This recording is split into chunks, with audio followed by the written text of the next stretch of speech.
So 6-6 is about kites and trapezoids, but I want to summarize what we've learned so far.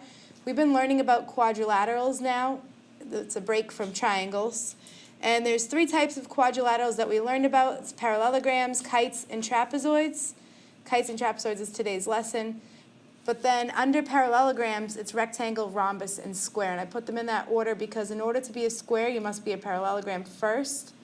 And then you also have to be a rectangle and a rhombus. In order to be a rhombus, you have to be a parallelogram first. So we have to meet all of these qualities to name quadrilaterals correctly.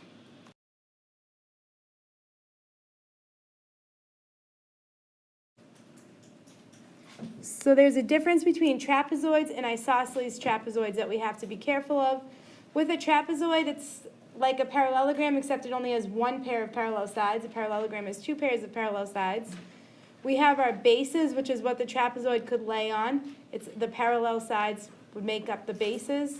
And the legs are the non-parallel sides.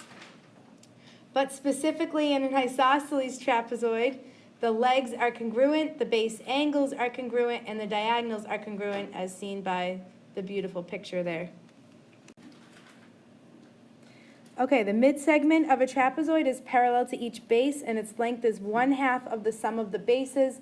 This is similar to triangle midsegment theorem, which the midsegment was half of the base, but in a trapezoid we have 2 bases, so we have to add them first and then take half.